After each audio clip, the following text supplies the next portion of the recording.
I was involved in fraud for a period of around about 5 years. I must have made thousands of transactions over the time I was doing this. The things that enabled me to do what I did at such a young age were not giving a fuck. I guess like most teenagers, I thought I knew everything. Did some pretty shitty things, you know. What are you saying, guys? My name is Nawo and welcome back to my channel. If you haven't subscribed to this channel, just get it out of the way. It doesn't cost you anything, it's free for you, you know. It just supports me continue doing what I'm doing.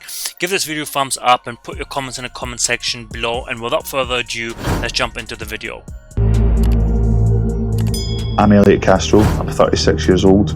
I'm from Glasgow, and when I was a teenager, I spent around about £2.5 million of other people's money.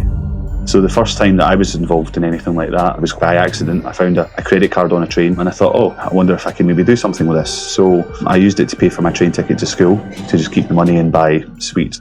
But the police came on the train and There's two different types of people in this world, you know. There's the one person who finds something, a credit card for example, in that case, just, oh, I wonder if I can do something with this.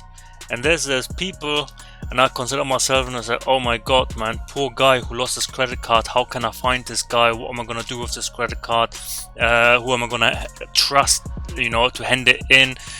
Oh, it's crazy, man. It's crazy how brains work. And I got caught. So when I left school, when I was 16, I made an application to a mobile company and told them that I was 18, got the job. People were calling in and buying things on their credit cards. I thought that there must be some way of maybe being able to use that information. I would call the bank, pretend to be them, have a new card shipped out to an address, and they would send a card out and a PIN number as well. I guess this is what makes a criminal mindset, you know. You immediately think of ways to exploiting the system. It's just crazy, man. It's a talent, I guess, you know. Not everyone can be a criminal. I guess it is a talent to be, instead of thinking positive and making a positive change, straight away thinking, what can I do with this? Like, how can I benefit from this? Whether it's legal or illegal, at this particular moment in time, I just want to benefit from it myself. I think it's talent. I was a teenager buying CDs, haircuts, maybe a t-shirt.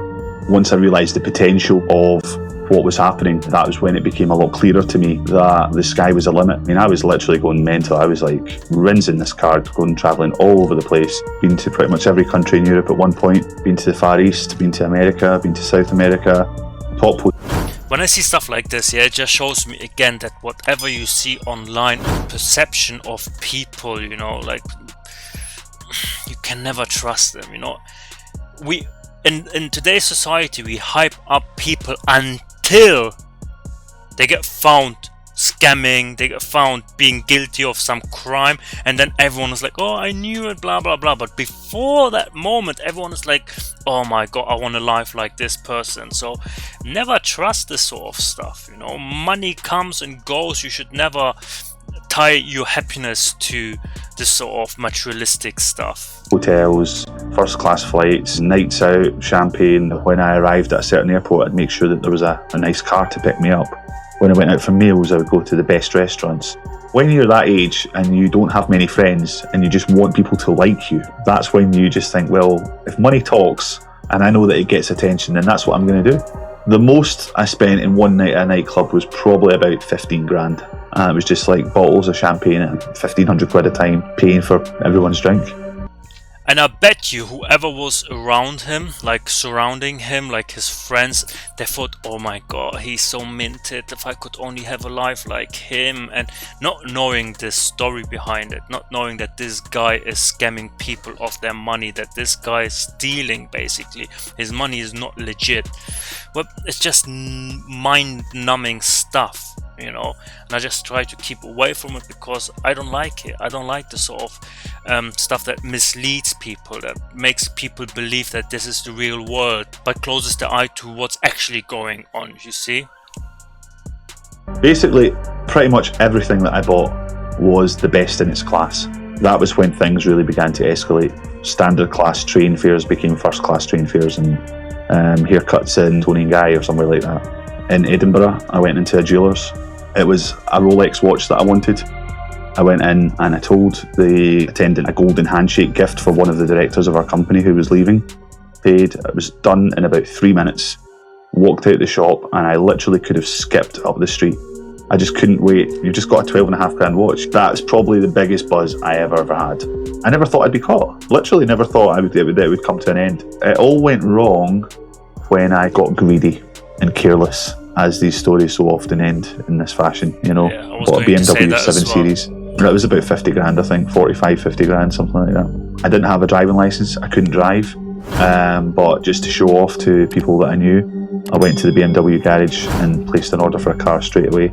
I went to the loo, and when I opened the cubicle door to come out, there was a guy standing right in front of me. He grabbed my arm. He said, "We need to have a word with you." I had a wallet full of credit cards in different names.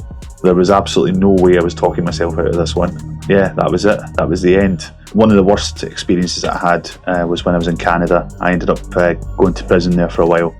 It was the worst place I've ever been in my life. I spent the first week there. This is how all these stories end. Like, when you enter a life of crime, this sort of stories will never end well. You either end up in jail, you ever end up in a coffin, you end up not in places that you would like to be ending up.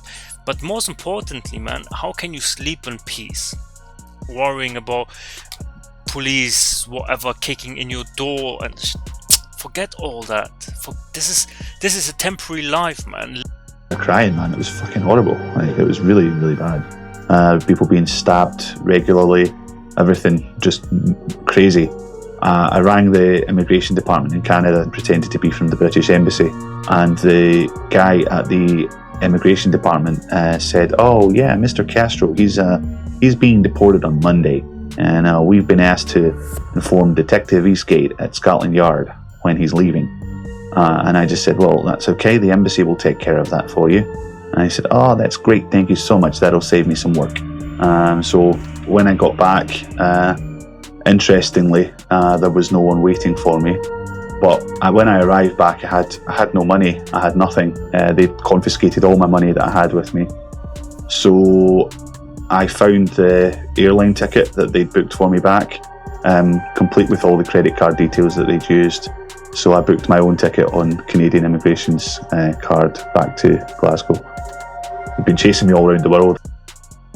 This guy's just talented, man. His brain just works on another level when it comes to this sort of crimes. Not everyone can be like this, and I'm not saying that anyone should be like this. I'm just trying to reiterate that it is a talent to be a criminal, but it's a very short-lived life in this sort of genre. I actually thought that was it. I thought, I can't believe it. I've managed to escape again. I went to court in Manchester, talked myself out of a sentence there, went downstairs to get my belongings, and there was another 2 cops there waiting to take me to London this time. And then when I got to London, this was the detective from Scotland Yard who'd been after me for like 3 years or something like that, who had managed to evade capture from.